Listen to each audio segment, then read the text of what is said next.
Welcome to morning news. మిత్రులందరికీ శుభోదయం. కుల గణన తరువాతే స్థానిక ఎన్నికలు నిర్వహిస్తాం.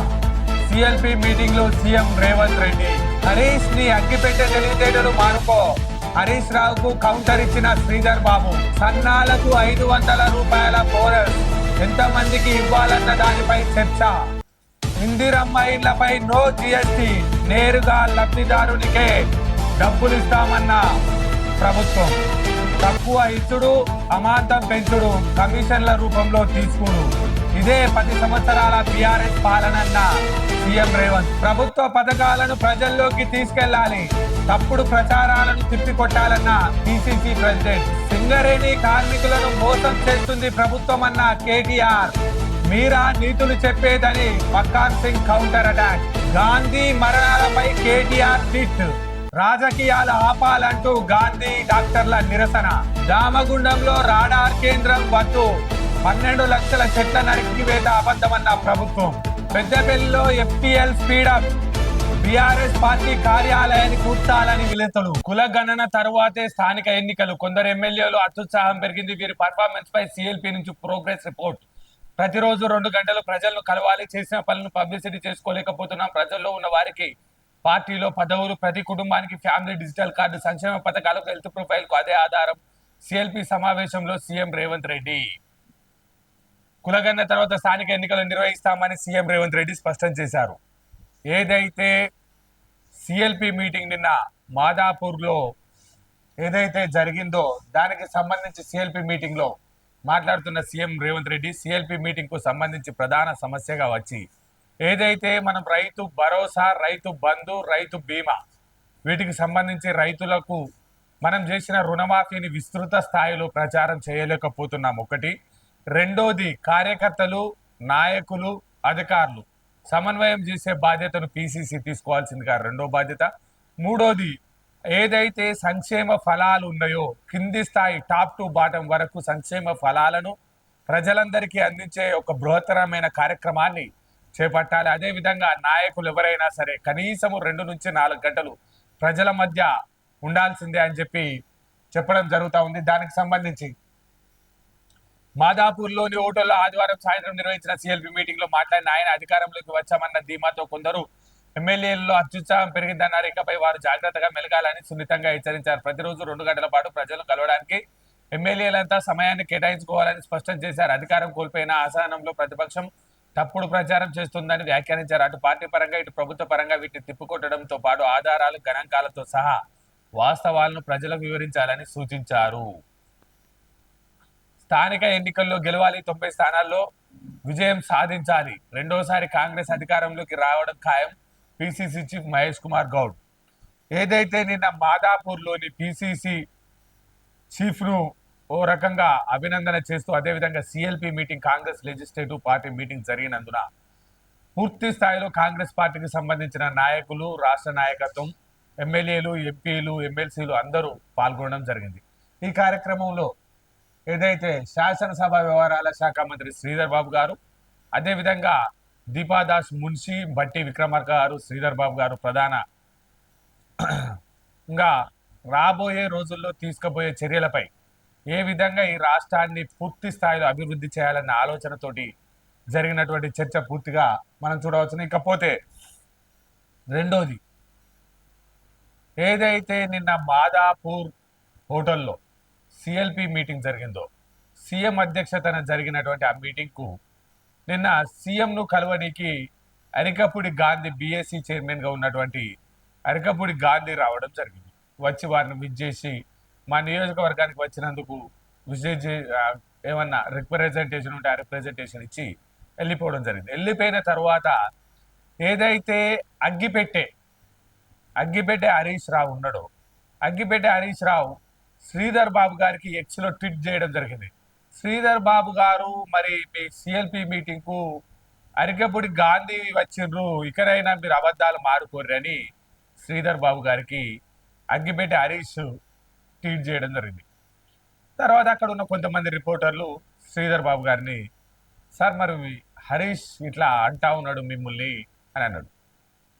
అయితే మీకు లయనా లెజెండా బాలకృష్ణ సినిమా ఉంటుంది, జగత్ బాబు ఉంటుంది, లెజెండ్. లెజెండ్ సినిమా చూస్తే మీకు అర్థమవుతుంది. లెజెండ్ సినిమాల సేమ్ ఇదే స్టైల్లా జగత్ బాబు అంటా ఉంటాను, నాకు బేలే రాదన్నావు, నా చుట్టూ మనుషులే ఉండరన్నారు, వీళ్ళంతా నా మనుషులు అన్నాక అక్కడ లాయర్ చెప్తాడు అన్నట్టు, ఊరి సన్నాసి, ఈ మనుషులు ఆయన మనుషులే, నీకు బెయిలిప్పించింది ఆయన మనుషులే, నిన్ను తీసుకొచ్చింది ఆయన మనుషులే, నీ చుట్టూన్న రౌడీలు కూడా ఆయన మనుషులే, ఈ రాష్ట్రంలో ఎక్కడికి వెళ్ళినా ఆయన మనుషులే ఉంటారు రా నాయన అని ఆ బా ఏదైతే జగత్ బాబుకు ఉండే పిఏ చెప్తాడు అన్నట్టు. హరీష్ అరికపూడి గాంధీ సిఎల్పి మీటింగ్ కు రావడానికి రిలీజ్ చేసిన ఫోటోలను రిలీజ్ చేసిందే శాసనసభ వ్యవహారాల శాఖ మంత్రిగా ఉన్నటువంటి శ్రీధర్ బాబు గారు. ఆ ఫోటోలు రిలీజ్ చేసి ఏదైతే అరికపూడి గాంధీకి సంబంధించిన నియోజకవర్గంలోని ఒక హోటల్లో సీఎం మంత్రులు వస్తున్నారు కాబట్టి, పిఎస్సి చైర్మన్ గా ఉన్నాడు కాబట్టి, తన నియోజకవర్గానికి ముఖ్యమంత్రి వచ్చిండు కాబట్టి మర్యాద పూర్వకంగా కలవడం జరిగింది, అంతవరకే. కానీ ఎక్కడ సిఎల్పి మీటింగ్ లో పాల్గొనలేదు. ఆ ఫోటోలను రిలీజ్ చేసిందే శ్రీధర్ బాబు గారు. ఆ ఫోటోలను ప్రెస్ కు రిలీజ్ చేసిందే శ్రీధర్ బాబు గారు. మర్యాద పూర్వకంగా తన నియోజకవర్గానికి వచ్చినప్పుడు కలవడం ఎమ్మెల్యేల ఆచారం. నీ సిద్దిపేటకు గనక రేవంత్ రెడ్డి వస్తే మీరు కలుస్తారా కలవరా అని చెప్పి శ్రీధర్ బాబు గారు అనడం జరిగింది.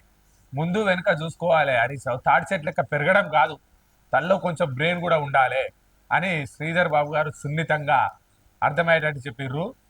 ఆ ఫోటోలు రిలీజ్ చేసిందే శాసనసభ వ్యవహారాల శాఖ మంత్రిగా ఉన్న శ్రీధర్ బాబు గారు. దయచేసి హరీష్ రావు తన ఎదుగుదలను మోకాళ్ళల్లో చూపించకుండా కొద్దిగా ప్రజలకు ఉపయోగపడే దాంట్లో చూపించాలని మళ్ళీ శ్రీధర్ బాబు గారు కౌంటర్ చేయడం జరిగింది. హరీష్ అగ్గిపేటకు దిమ్మ తిరిగే కౌంటర్ చేసిన శ్రీధర్ బాబుగా మనం ఈ రోజు చెప్పుకోవచ్చును. ఇకపోతే ఏదైతే ఈ సంవత్సరం నుంచి ఈ పంట నుంచి ఈ వానాకాలం పంట నుంచే రైతన్నలకు వరికి బోనస్ ఇవ్వాలన్న లక్ష్యాన్ని పెట్టుకున్నటువంటి కాంగ్రెస్ ప్రభుత్వం దానికి సంబంధించి దాదాపుగా 2500 కోట్ల రూపాయలను బడ్జెట్ లో కేటాయించడం జరిగింది. ఆ 2500 కోట్లకు సంబంధించి అందులోనే వరికి ఒకవేళ ఎన్ని క్వింటాల వరి వస్తుంది, ఎంత సన్న బియ్యం బండే అవకాశం ఉంది, తద్వారా రైతులకు ఏ పద్ధతిలో మేలు చేయాలి, ఒక్కో రైతుకు ఎన్ని ఎకరాల వరకు మనము సన్న బియ్యానికి బోనస్ ఇవ్వాలి, ఒక ఎకరాకు ఎంత వరకు చేయాలన్న ఆలోచన రాష్ట్ర ప్రభుత్వం కాంగ్రెస్ పార్టీకి సంబంధించిన ప్రజా ప్రభుత్వం చేస్తా ఉన్నది. దానికి సంబంధించి వరికి బోనస్ ఎంతమందికి ప్లస్ లబ్ధి పొందే రైతుల సంఖ్యపై అధికారుల ఆరా, ప్రభుత్వం కొనుగోలు కేంద్రాలకు వచ్చే ధాన్యం పైన అంచనాలు, సన్న రకం వడ్లు ఎన్ని టన్నులు వచ్చే ఛాన్స్ ఉంటుందంటూ లెక్కలు, జనవరి నుంచి రేషన్ షాపుల ద్వారా ఎన్ని క్వింటాలు ఇవ్వాలి, సంక్షేమ హాస్టళ్లకు సరఫరా ఎంత మేరకు అవసరం, అంచనాలు రూపొందించే పనిలో అధికారులు నిమగ్నం. సుమారు 2500 కోట్ల కేటాయింపులకు సర్కార్ నిర్ణయం, పండుగల నిర్వహించాలని ప్రభుత్వం ప్లాన్. వచ్చే ఖరీఫ్ సీజన్ నుంచి క్వింటాల్కి 500 చొప్పున ఇవ్వాలనే ఆలోచనతోటి ఏ జిల్లాలో ఎంత వరి సాగైంది, విస్తీర్ణం ఎంత, అందులో సరి ఎంత, వరి సన్నవడ్లు ఎంత, తాజాగా వరదలతో నష్టపోయిన పంట ఎంత అనే అంచనాలతో ఒకవైపుగా కొనుగోలు కేంద్రాల్లో ధాన్యం విక్రయించాలని, రైతుల ఖాతాల్లోకి డబ్బులు జమ చేయాలని ప్రభుత్వం భావిస్తున్నది. దీన్ని పండుగలా నిర్వహించేందుకు ప్రభుత్వం సిద్ధమవుతా ఉన్నది. ఇకపోతే ఏదైతే ప్రభుత్వం పేద మధ్యతరగతి బడుగు బలహీన వర్గాలకు సంబంధించి ఇందిరమ్మ ఇల్లు నిర్మించాలని అనుకున్నదో దానికి జిఎస్టీ నుంచి మినహాయింపు, 18% జిఎస్టీ నుంచి మినహాయింపు పలకాలన్న లక్ష్యంతో పనిచేస్తుంది. తద్వారా ఆ డబ్బులను కూడా పేద మధ్యతరగతి ప్రజలకు ఇండ్ల రూపంలో పూర్తి స్థాయిలో లబ్ధి చేయాలన్న ఆలోచన చేస్తా ఉన్నది. అందుకు సంబంధించి జిఎస్టీని రాష్ట్ర ప్రభుత్వ ఇందిరమ్మ ఇండ్ల రూపంలో తప్పించాలని ఆలోచన చేస్తుంది. గత ప్రభుత్వం అనాలోచిత నిర్ణయం వల్ల జిఎస్టీని పెట్టాల్సి వచ్చింది. గత ప్రభుత్వం టెండర్ ప్రక్రియ ద్వారా పిలవడం ద్వారా ఏం జరిగిందంటే జిఎస్టీ 18% రాష్ట్ర ప్రభుత్వ ఖజానాను తీసి కేంద్ర ప్రభుత్వానికి ఇవ్వడం జరిగింది. కానీ నేడు రాష్ట్ర ప్రభుత్వం పేద మధ్యతరగతి ప్రజలకు ఇందిరమ్మ ఇళ్లను గతంలో ఇచ్చిన విధంగా నేరుగా లబ్ధిదారునికి లబ్ధి చేసే విధంగా ఇచ్చే పద్ధతును ఆలోచిస్తా ఉన్నట్టుగా తెలుస్తా ఉంది. ఆ ఇందిరమ్మకు నో జిఎస్టీ, డబుల్ ఇండ్లకు 2150 కోట్ల పన్ను, ఇండ్ల నిర్మాణాన్ని కాంట్రాక్టర్లకు ఇచ్చిన గత సర్కార్ ఫలితంగా నాటి ప్రభుత్వంపై ట్యాక్స్ భారం, ఇందిరమ్మ స్కీమ్తో నేరుగా లబ్ధిదారుడి ఖాతాలో నిధులు ఫలితంగా ప్రభుత్వానికి తప్పనున్న పన్ను అని చెప్పి ఇవ్వడం జరుగుతూ ఉన్నది. గత 10 సంవత్సరాల కాలంలో తెలంగాణ రాష్ట్రంలో ఏదైతే ప్రాజెక్టులకు సంబంధించి లేదా ఇతర డెవలపింగ్ కార్యక్రమాలకు సంబంధించి ఏం జరిగింది అనే దాన్ని ప్రభుత్వం లెక్కల రూపంలో చెప్పదలుచుకుందా? తక్కువకు ఇచ్చుడు, అమాంతం పెంచుడు, కాంట్రాక్టుల విషయంలో గత సర్కార్ నిర్ణయం, నిర్వాహకం గుర్తించిన ప్రస్తుత ప్రభుత్వం ఎంక్వైరీకి రంగం సిద్ధం, లక్షల కోట్ల అవినీతి జరిగినట్లు ఆరోపణలు, రూల్స్ విరుద్ధంగా అయినోళ్ళకే కాంట్రాక్టర్లు, కాళేశ్వరం, మిషన్ కాకతీయ, భగీరథ, కలెక్టరేట్లు, అమరవీరుల స్మారక జ్యోతి, సెక్రటేరియట్ నిర్మాణంలోను కమిషన్ల దందా, సెలెక్టెడ్ ఇండస్ట్రీల కోట్ల కోట్లు ఇన్సెంటివ్, అగ్గోగే భూముల అప్పగింత, అన్నిటి డీటెయిల్డ్ రిపోర్ట్ ఇవ్వాలని అధికారులకు సీఎం రేవంత్ ఆదేశాలు. కాళేశ్వరం ప్రాజెక్టు ప్రాథమికంగా 80,000 కోట్లు పెరిగింది 1,25,000 కోట్లు. సెక్రటేరియట్ 400 కోట్లు పెంచింది 1000 కోట్లు. కలెక్టరేట్లు 1,500 కోట్లు 1,850 కోట్లు. కంట్రోల్ కమాండ్ సెంటర్ 400 కోట్లతో అన్నారు 600 కోట్ల పెరిగింది. అమరవీరుల స్తూపం 80 కోట్లు అంటే 177 కోట్లు. అంబేద్కర్ విగ్రహం 104 కోట్లు అంటే 165 కోట్లు. వరంగల్ హాస్పిటల్ 1,100 కోట్లు అంటే 1,726 కోట్లు. ప్రగతి భవన్ 38 కోట్లు అంటే 46 కోట్లు. యాదాద్రి పవర్ ప్లాంట్ 30,000 కోట్లు అంటే 40,000 కోట్లు. ఈ విధంగా మిషన్ భగీరథకు సంబంధించి దాదాపుగా 20,000 కోట్లతో అనుకుంటే 32,000 కోట్లు ఖర్చు చేశారు. టెంబర్ నిబంధనలు లేది పాటించకుండా వ్యవహారం నడిపారు. 150,000 కిలోమీటర్ల మేర పైప్ లైన్ వేసినట్టు ఈ పథకం 2.72 కోట్ల జనాభాకు మంచినీళ్ళు అందుతున్నట్లు అధికారిక లెక్కల్లో పేర్కొన్నారు. వాస్తవ పరిస్థితి అందుకు విరుద్ధంగా ఉంది. 100% ఇళ్లకు నీళ్లు ఇస్తున్నట్టు గత ప్రభుత్వం చెప్పుకుంటే క్షేత్రస్థాయి సర్వేలో 53% నీళ్లు అందడం లేదని, అసలు పైప్ లైన్ వేసింది ఎవరు, నల్లాలు ఎక్కడి నుంచి కొనుగోలు చేశారు, ఎవరు వేశారని ప్రస్తుత ప్రభుత్వం వివరాలు రాబడుతుంది. దాదాపు 20,000 కోట్ల అవినీతి జరిగినట్లు భావిస్తుంది. మిషన్ భగీరథ వ్యవహారం అంతా ఆనాటి ముఖ్యమంత్రి దగ్గరగా ఉండే నిజామాబాద్కు చెందిన బీఆర్ఎస్ సీనియర్ లీడర్ కు ఒకరు దగ్గరుండి నడిపించినట్లుగా ప్రస్తుతం ప్రభుత్వం గుర్తించింది. Kaleshwaram project, mission Kakatiya, mission Bhagiratha, Ambedkar విగ్రహం, కలెక్టరేట్లు, సెక్రటేరియట్లు, అదేవిధంగా వరంగల్ హాస్పిటల్, అదేవిధంగా అంబేద్కర్ విగ్రహము, యాదాద్రి, ప్రగత్ భవన్, సెక్రటేరియట్లు, కలెక్టరేట్లు, కమాండ్ కంట్రోల్ సెంటర్లు, వివిధ ప్రాజెక్టులకు సంబంధించి ఫస్ట్ గెజెట్ ప్రకారం టెండర్ అప్రూవల్ ప్రకారం ఒక రేట్ని ఇవ్వడం, ఆ తర్వాత వాళ్ళ అనునాయులకు అమాంతంగా డబ్బులు రేటు పెంచి దాని ద్వారా కమిషన్ పొందడం. గత 10 సంవత్సరాల కాలంలో తెలంగాణ ప్రజల రక్తంతో ఉన్నటువంటి, చెమటతో కూడినటువంటి ఆర్థిక వనరులన్నీ కాంట్రాక్టర్ల చేతిలోకి వెళ్ళినాయి. దానిపై పూర్తి ఎంక్వైరీ చేయాలని సీఎం రేవంత్ కోరుతా ఉన్నారు. పథకాలను ప్రజల్లోకి తీసుకెళ్లాలి, ప్రతిపక్షం తప్పుడు ప్రచారాలను తిప్పికొట్టాలి, పార్టీలో కష్టపడ్డ వారికి ప్రజలకు మద్దతు ఉన్నోళ్లకే పదవులు, జిల్లాలో ఇన్ఛార్జి మంత్రులు వారానికి 2 సార్లు పర్యటించాలి, పార్టీ బలోపేతానికి కార్యకర్తలతో కలిసి పనిచేయాలి. సిఎల్పి సమావేశంలో పార్టీ ప్రజానిధులకు సీఎం దిశానిర్దేశం. పిసిసి చీఫ్ పదవిని బాధ్యతగా భావిస్తామన్న Mahesh Kumar. Local body election పై ఎమ్మెల్యేలు దృష్టి పెట్టాలన్న దీపాదాస్ మున్షి. అమీన్పూర్, కూకట్పల్లిలో హైడ్రా కూల్చివేతలు, మొత్తం 44 అక్రమాలు, నేలమట్టం. అమీన్పూర్ లో 25 విల్లాలు, 3 అపార్ట్మెంట్లు నేలమట్టం. కూకట్పల్లిలో నల్ల చెరువులో 16 షెడ్లు కూల్చివేత. ఎకరం ప్రభుత్వ భూమి స్వాధీనం. పటేల్ కూడా ప్రభుత్వ భూమి కబ్జా చేసిన బీఆర్ఎస్ నేత 3 ఎకరాల్లో విల్లాల నిర్మాణం. కిషారెడ్డి పేటలో 3 అపార్ట్మెంట్లు కూల్చివేత. తిరుమల లడ్డు వివాదంపై సిట్ రిపోర్ట్ ఆధారంగా బాధ్యులపై చర్యలు. AP CM Chandrababu. నిజాలు నిగ్గు తేల్చాలని ప్రధాని మోడీకి జగన్ లేఖ. ప్రాయశ్చిత్త దీక్ష చేపట్టిన డిప్యూటీ సీఎం. ఏం జరుగుతుందో ఆంధ్రప్రదేశ్ లా. ఓ లొల్లి లొల్లి. సైబర్ క్రైమ్ పేద మధ్యతరగతి వాళ్ళకి ఆశ చూపి వారి దగ్గర నుంచి డబ్బులు కాజేస్తున్నటువంటి సైబర్ క్రైమ్ ఈ మధ్య కాలంలో దేశంలో పూర్తి స్థాయిలో పెంచుమీరుతా ఉంది. దానికి సంబంధించి తెలంగాణ రాష్ట్రంలో కూడా సైబర్ క్రైమ్ ద్వారా దాదాపుగా ఈ 9 నెలల కాలంలో 1,500 కోట్ల రూపాయల ఖజానా మధ్యతరగతి కుటుంబీకుల నుంచి లాగేయడం జరిగింది. దానికి సంబంధించి స్టాక్ మార్కెట్ పేరుతో కోట్లలో దోపిడీ, ఇన్వెస్ట్మెంట్ ట్రేడింగ్ అంటూ 841 కోట్లు కొట్టేసిన సైబర్ నేరగాలు. రాష్ట్ర వ్యాప్తంగా 9 నెలల్లో 1,454 కోట్ల సైబర్ మోసాలు. ఇందులో ఏ ఒక్క గ్రేటర్ హైదరాబాద్ లోనే 1000 కోట్ల దోపిడీ, 85,000 మంది బాధితులు, ఎక్కువ మంది ఐటీ, ప్రైవేట్ ఉద్యోగులు. స్టాక్ మార్కెట్ తర్వాత credit, debit cards, digital arrest మోసాలు అధికం. ఇప్పటి వరకు 176 కోట్లు సీజ్, 460 మంది సైబర్ నేరస్తుల అరెస్ట్. పూర్తిగా గ్రేటర్ హైదరాబాద్ లోనే ఉన్నారు. దానికి సంబంధించి ఐటీ, ప్రైవేట్ ఉద్యోగులే ఎక్కువగా మోసపోతా ఉన్నారు. చదువుకున్న వాళ్ళే కాదు సార్, మీరు కూడా పూర్తిగా ఉద్యోగస్తులుగా ఉండి ఎందుకు మోసపోతా ఉన్నారు పూర్తిగా చూడాలి కదా. 70 ఏళ్లు దాటిన వృద్ధులకు ఉచిత వైద్యం అందించాలి, ఆదాయ పరిమితితో సంబంధం లేకుండా ట్రీట్మెంట్ ఇవ్వాలి. రాష్ట్రాలకు కేంద్ర ఆరోగ్య శాఖ లేక ఆన్లైన్ లో రిజిస్ట్రేషన్ చేయించాలని సూచన. మళ్ళీ వారం రోజులు దంచి కొట్టే అవకాశం ఉంది. అల్పపీడన ప్రభావంతో భారీ వర్షాలు కురిసే ఛాన్స్. రాష్ట్రానికి 4 రోజులు ఎల్లో అలర్ట్. 50 కిలోమీటర్ల వేగంతో ఈదురుగాలు వీచే అవకాశం ఉందని వాతావరణ శాఖ. ఏదైతే నిన్న సిఎల్బి మీటింగ్ జరిగిందో పథకాలను ప్రజల్లోకి తీసుకెళ్లాలని ముఖ్యమంత్రి రేవంత్ రెడ్డి గారు అదేవిధంగా మంత్రులు చెప్పడం జరిగింది. పిసిసి చీఫ్ కు సన్మానం చేశారు. 3 గంటల పాటు జరిగిన దాంట్లో ఎంపీలు, ఎమ్మెల్యేలు, ఎమ్మెల్సీలు సన్మానం చేశారు. ఏఐసిసి ఖర్గే, అగ్రనేతలు రాహుల్ కు పిసిసి అధ్యక్షుడు కృతజ్ఞతలు తెలియజేస్తూ సిఎల్పి ఏకగ్రీవ తీర్మానం చేసింది. ఈ కార్యక్రమంలో ఏఐసిసి కార్యదర్శులు విష్ణునాథ్, మంత్రులు ఉత్తమ్, శ్రీధర్ బాబు గారు, పొంగులేటి శ్రీనివాస్ రెడ్డి, పొన్నం ప్రభాకర్, కొండా సురేఖ, గడ్డం వంశీకృష్ణ, రేణుకా చౌదరి, వివేక్ వెంకటస్వామి, బీఆర్ఎస్ ను వీడి కాంగ్రెస్ లో వచ్చిన ఎమ్మెల్యేలు కూడా విసర్జపనికి వచ్చిన మీటింగ్ కు దూరంగా ఉన్నారు. నిత్యం అందుబాటులో ఉంటానని మహేష్ కుమార్ గౌడ్ చెప్తా ఉన్నారు. మహేష్ నాయకత్వంలో పార్టీ ముందుకెళ్తుందని ఉత్తమ్ కుమార్ రెడ్డి చెప్తా ఉంటే సమన్వయంతో ముందుకెళ్లాలని శ్రీధర్ బాబు గారు ఒక మంచి నిర్ణయాన్ని చెప్పడం జరిగింది. నేతలంతా సమన్వయంతో ఎలా ముందుకెళ్లాలో అనే దానిపై సిఎల్పి మీటింగ్ లో చర్చించుకున్నామని మంత్రి శ్రీధర్ బాబు గారు చెప్పారు. సిఎల్పి మీటింగ్ తర్వాత ముగిసిన ఆయన మీడియాతో మాట్లాడుతూ ఎవరి అభిప్రాయాలు వారు చెప్పారు. నియోజకవర్గ షేర్లింగంపల్లి నియోజకవర్గ పరిధిలోని సిఎల్పి మీటింగ్ కు హాజరయ్యేందుకు సీఎం రేవంత్ రెడ్డి రావడంతో ఆయనను మర్యాద పూర్వకంగా కలిసేందుకు పిఏసీ చైర్మన్ అగ్రపూడి గాంధీ ఇక్కడికి వచ్చారని, సిఎల్పి సమావేశంలో పాల్గొనేందుకు రాలేదని స్పష్టం చేశారు. సిద్దిపేటకు సీఎం రేవంత్ వెళ్తే ఆయన కలిసేందుకు హరీష్ వెళ్ళడా అని చెప్పి సున్నితంగా అగ్గిపెట్టెను హెచ్చరించినట్టుగా తెలుస్తా ఉన్నది.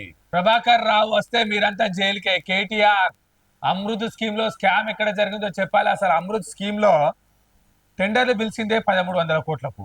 ఈయన ట్విట్టర్ టిల్లు 8888 కోట్ల అవినీతి జరిగింది అంటాడు. ఆయన విజ్ఞతకే తెలియదు. ఆయనకు అసలు ట్విట్టర్ టిల్లు ఓన్లీ ట్విట్టర్లా పోస్టులు పెట్టుకోనికే పనిచేస్తాడు. 1340 కోట్ల టెండర్లు పిలిస్తే 8800 కోట్లు అవినీతి జరిగిందని మాట్లాడతాడంటే ట్విట్టర్ టిల్లు ఏ స్థాయిలో ఆయన ఉన్నాడు అనేది మనం తెలుసుకోవచ్చును. సింగరేణి కార్మికులను ప్రభుత్వం మోసం చేస్తుందని బీఆర్ఎస్ వర్కింగ్ ప్రెసిడెంట్ కేటీఆర్ ఆరోపణ. 16.9% ఇచ్చిందని, 4700 కోట్లకు 1551 కోట్లు సింగరేణి లాభాల వాటా రావాలనేది ట్విట్టర్ టిల్లు వాదన. అయితే సింగరేణి నిధులను మళ్లించింది మీరా నీతులు చెప్పేదని నిన్న శ్రీధర్ బాబు గారు కూడా చెప్పడం జరిగింది. సింగరేణి నిధులకు సంబంధించి 4701 కోట్లలో గరిష్ట వాటా ఏదైతే పెట్టుబడి ఉందో 2700 కోట్ల రూపాయలు తీసేయాలరా నాయన. 2700 కోట్ల రూపాయలు తీసేస్తే ఇంకా 2200 కోట్లు ఉంటుంది. అందులో 33% ఇస్తే 769 కోట్లు ఉంటుంది రా నాయన. నీకు లెక్కలు రాకపోతే లెక్కలు తెచ్చుకో అని చెప్పడం జరిగింది. దాంతో పాటుగా సింగరేణి నిధులను మళ్లించిన మీరా నీతులు చెప్పేదని బీఆర్ఎస్ నేతలపై ఎమ్మెల్యే మక్కాన్ సింగ్ రాజ్ ఠాకూర్ చెప్పిండ్రు. సింగరేణికి చెందిన 1500 కోట్ల నిధులు సిరిసిల్ల, గజ్వేల్ కు మళ్లించి బీఆర్ఎస్ నేతలు ఇప్పుడు ఏ ముఖం పెట్టుకొని సింగరేణిపై మాట్లాడుతున్నారని మక్కాన్ సింగ్ చెప్పాడు. సింగరేణికి ఎన్ని లాభాలు వచ్చాయో చెప్పకుండా దాచిపెట్టింది బీఆర్ఎస్ అని, 15 లక్షలకు డిపెండెంట్ ఉద్యోగాలను అమ్ముకున్నది మీరేనని, మీ కార్మిక సంఘాలను చూస్తే జనాలు ఉమ్మేస్తారని, 4000 కోట్లలో 2000 కోట్ల రూపాయలు సింగరేణి సంస్థ విస్తరణకు వసతుల కోసం ఖర్చు చేస్తున్నామని చెప్పడం జరిగింది. వివేక్ వెంకటస్వామి గారు హక్కుల కోసం మాలలు గలమెత్తాలి, ఎస్సీ వర్గీకరణపై జ్యుడిషియల్ కమిటీ వేయాలి. వివేక్ వెంకటస్వామి మాల ఉద్యోగుల ఆత్మీయ సమ్మేళనానికి హాజరు.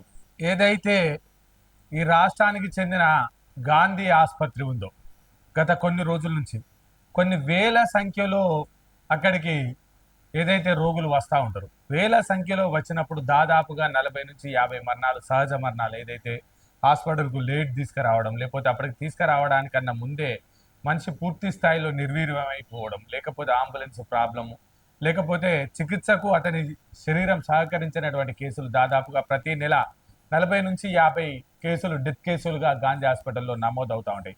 దానిపై కూడా అవగాహన లేనటువంటి ట్విట్టర్ టిల్లు, దానిపై కూడా మొండి మధ్యలోనే 48 మంది చనిపోవడం జరిగిందని చెప్పడంతో అక్కడ ఉన్న డాక్టర్లు గత బీఆర్ఎస్ సర్కార్ హయాంలో కూడా ప్రతి నెల యావరేజ్గా 40 నుంచి 50 మరణాల సంఖ్య జరుగుతూ ఉంది. దానికి కూడా డాక్టర్లను బదనాం చేసే పద్ధతిలో రాజకీయాలకు దేవాలయాలు, రాజకీయాలకు హాస్పిటళ్లను తీసుకురావద్దని హితవు పలికిరు. దానికి సంబంధించి సర్కార్ దవాఖాన్లపై రాజకీయం, స్వప్రయోజనాల కోసం బదనాం చేస్తున్న పొలిటికల్ పార్టీలు. గాంధీలో పిల్లల మరణాలపై బీఆర్ఎస్ నేత కేటీఆర్ ట్వీట్. ఒకే నెలలో 48 మంది చనిపోయారని ఆరోపణ.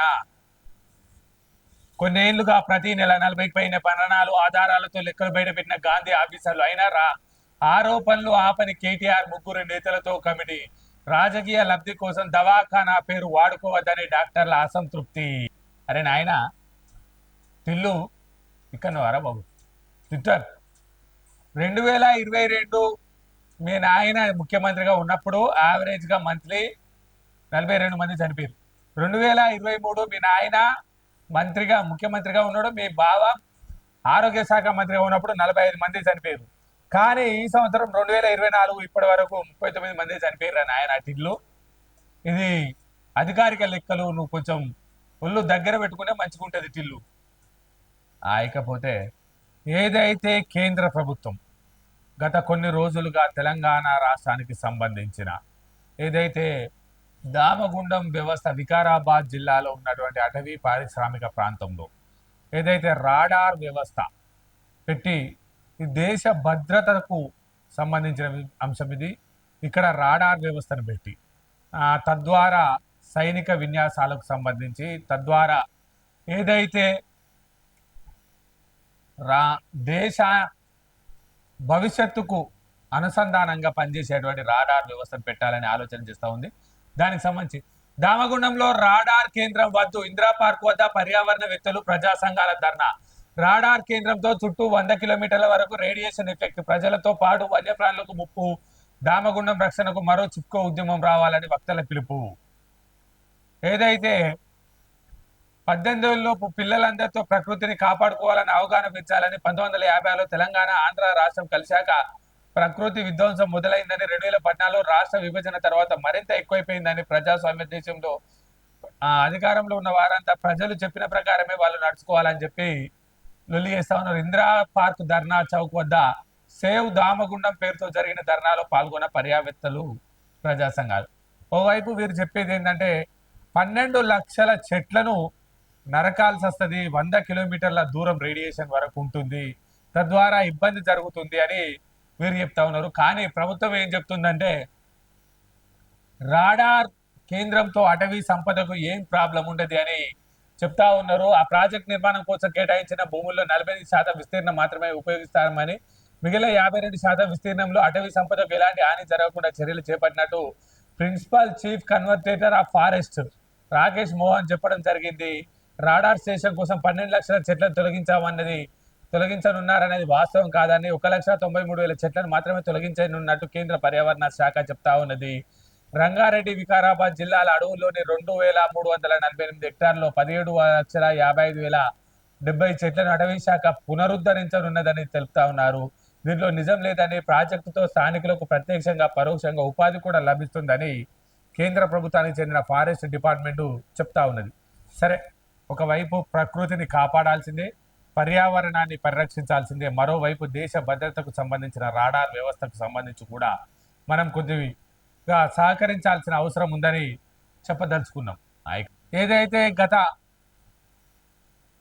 2 వారాలుగా మీ సేవలు ఎక్కడికక్కడ రెండోసారి అప్లోడ్ చేయడము, లేకపోతే డబుల్ అప్లోడ్ చేయడం, లేకపోతే క్రాష్ అయింది అనడం, లేకపోతే సర్వర్ లోపం అని చెప్పడం జరుగుతూ ఉంది తెలంగాణ రాష్ట్రానికి సంబంధించి.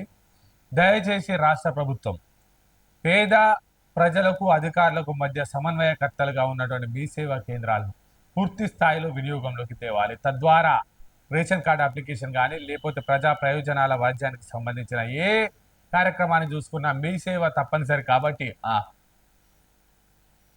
మీ సేవల్లో గందరగోళం, 3 వారాలుగా సర్వర్లో సాంకేతిక సమస్య, సేవలు రిపోర్ట్ చేసిన మళ్ళీ అవాంతరాలు, డేటా క్రాష్, మరోసారి డాక్యుమెంట్లు సమర్పించాలంటున్న నిర్వాహకులు, డాటా రిట్రీవ్ చేస్తామంటున్న సాంకేతిక నిపుణులు, ఆందోళనలో దరఖాస్తుదారులు, inter, degree, PG, NEET, medicine, ICET తో పాటు వివిధ విద్యార్థులు చాలా పలు సందర్భాలలో మీ సేవలు అప్లికేషన్లు చేశారు. ఆ అప్లికేషన్లన్నీ ఎక్కడ ఏమైనాయని చెప్పి ఇబ్బందికర పరిస్థితి ఉంది. ప్రభుత్వం చొరవ తీసుకొని మీ సేవను పూర్తి స్థాయిలో రిక్రూట్ చేయాల్సిందిగా కోరుతా ఉన్నాం.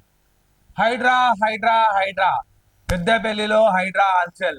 పెద్దపల్లిలో FTL బఫర్ జోన్లు, రియల్ ఎస్టేట్, చెరువు కబ్జాలు, నాలాలు, మొత్తం పూర్తి స్థాయిలో చెరువును ఏదైతే పెద్దపల్లి జిల్లాకు సంబంధించి హైడ్రా పవర్ఫుల్ గా నడుస్తా ఉన్నట్టుగా తెలుస్తా ఉంది. దానికి సంబంధించి FTL సర్వే స్పీడప్, చెరువుల్లో జెండాలతో అద్దులు ఏర్పాటు చేస్తున్న ఆఫీసర్లు, చెరువు సమీపాల్లో పట్టాల గుర్తింపు, ప్లాట్ల కొనుగోలులో జాగ్రత్తలు తీసుకుంటున్న జనం.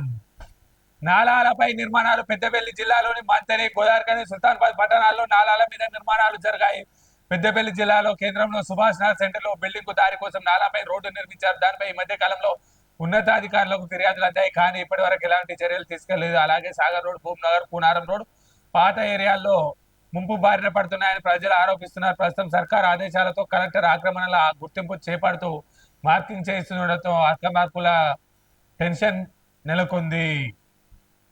కూల్చివేతలు చేపడుతున్న మున్సిపల్ అధికారులు జెండాలతో మార్కింగ్. అదేవిధంగా పెద్దపల్లి బీఆర్ఎస్ పార్టీ కార్యాలయం ఏదైతే చెరువుకు సంబంధించిన నాలాను పూర్తి స్థాయిలో డైవర్ట్ చేసి అక్కడ బీఆర్ఎస్ పార్టీ కార్యాలయం కట్టిందన్నట్టుగా ఆరోపణలు వస్తూ ఉన్నాయి. దానిపై కలెక్టర్ గారు నిజాలు సేకరించి ఒకవేళ నిజంగానే నాలాను డైవర్షన్ చేసి నాలా ప్రాథమికంగా దాని ఏదైతే స్ట్రక్చర్ను కనుక డిస్టర్బ్ చేసినట్లయితే పెద్దపల్లి బీఆర్ఎస్ పార్టీ ఆఫీసును కూల్చాల్సిందిగా ప్రముఖులు చాలా మంది కోరుతా ఉన్నారు. దానిపై కూడా చర్యలు తీసుకోవాల్సిందిగా కోరుతా ఉన్నాం.